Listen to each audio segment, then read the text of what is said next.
Hey guys, ang mabilis na unboxing nandito sa isa sa pinakabagong smartphone na sa tingin ko magandang pag-ipunan ngayon 2025. Ito yung napakaganda guys ng kanyang specs nitong si OnePlus Ace 5.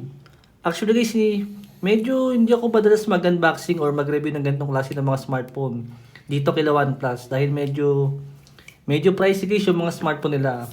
Ito guys, magsisimula na ako mag-unboxing ng mga ganitong klase ng mga smartphone na mga Chinese ROM. Pero guys, napakaganda ng mga specs. Ito guys, si OnePlus Ace 5. Nakuha ko po guys yung smartphone na to ng 21,000 ng kulang 22K. Pero guys, yung kanyang specs, talaga naman na hindi tayo magsisisi. Ito guys, syempre, OnePlus Ace 5. Syempre, kulay white yung kinuha natin. Tanggalin natin tong sticker nyo sa may baba, sa ilalim. Ito guys, wow. Mukhang naka-aluminum frame to guys. At itong kanyang likod is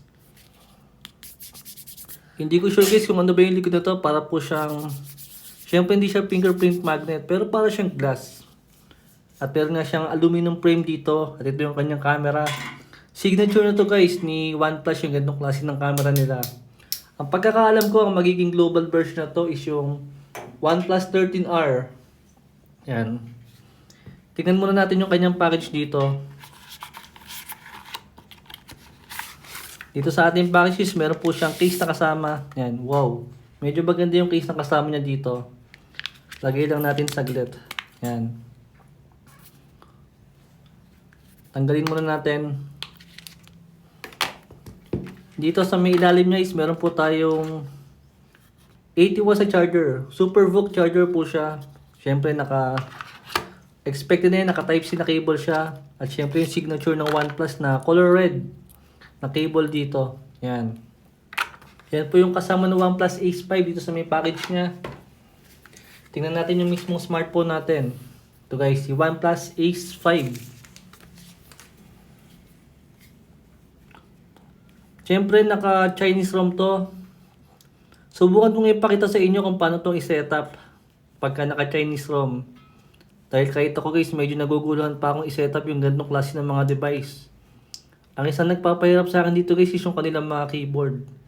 Dahil mahihirapan tayo mag-search kung hindi natin naiintindihan yung keyboard niya. Kaya mas okay dito guys na una nating i-setup sa mga Chinese ROM na mga mabibili natin is yung kanilang mga keyboard. Para po makapag-setup tayo ng mabilis at maka-search tayo ng mas maayos. So guys, tanggalin ko lang itong mga to. Napakarami yata. Ito guys, na-setup ko na po si OnePlus Ace 5 at pasensya na, mukhang nakalimutan ko pala maglagay ng mic sa kanya kaya medyo mahina yung audio natin. Ito guys yung kanyang display, syempre meron siyang 6.78 inches at naka LTPO na AMOLED display to. At meron po siyang 120 Hz sa refresh rate, saka HDR10 pa sa display. Syempre display pa lang natin dito, asahan na natin na talagang flagship level yan. Ay kagandahan lang guys sa mga ganong klase ng mga smartphone sa mga Chinese ROM. Isasahan na natin yung mga display po nila is meron silang mga LTPO na AMOLED display. Ibig sabihin guys is malaki po yun makatipid ng battery. Napakalaki na nga guys ng kanyang battery dito. Pero matipid pa po sa battery yung ganitong klase ng mga display. Itong mga naka LTPO.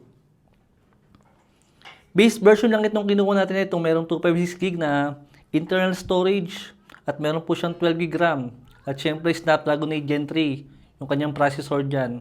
At napakataas guys ng kanyang battery na merong 6450 na mAh battery. At meron po siyang silicon carbon na battery dyan. Dito sa kanyang camera is meron po siyang 16 megapixel na front selfie camera, 50 megapixel na main camera, saka 8 megapixel na ultra wide, saka isang 2 megapixel. Yan guys yung ating quick specs. Saka meron nga tayong 80 watts dyan na super VOOC na charger. Saka 6.78 inches na screen size yung ating display dito. Yan. Well guys, dito sa kanyang full specs, I think okay naman na to para sa may 21K na kanyang SRP. Napakalakas niyan para sa ganitong klase ng presyo niya. Pero syempre, asahan natin naka-Chinese ROM nga to. At syempre, bago natin maayos yung ganitong klase ng smartphone, syempre i-connect muna natin sa may Wi-Fi. At yun lang guys ang napansin ko dito. Mukhang salamat naman kay OnePlus is maayos po yung kanyang keyboard dito. Hindi po niya ako pinahirapan. Ito guys yung kanyang keyboard dito.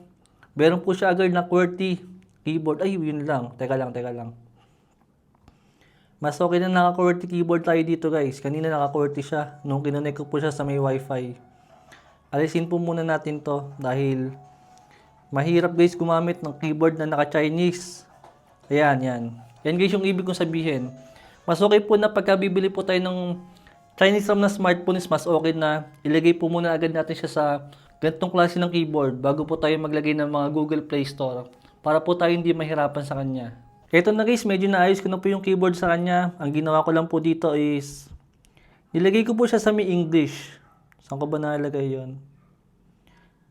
Dito sa may input natin guys, nilagay ko po siya sa may English para madali po siyang yan guys, so da-download lang po natin dito yung gusto nating language sa may kanyang keyboard para po hindi tayo mahirapan. Then, pag binuksan natin yung browser dito, ito po yung mismong browser natin. Yan. Search lang po natin google.com para hindi po tayo mahirapan. Yan, bubukas po siya dito. Tapos, ano ba rin?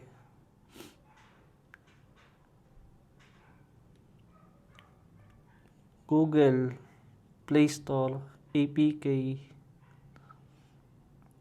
Yan. Download lang natin to guys.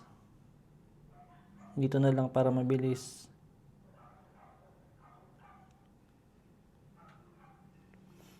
Maghanap lang tayo ng Play Store guys na pwedeng downloadan.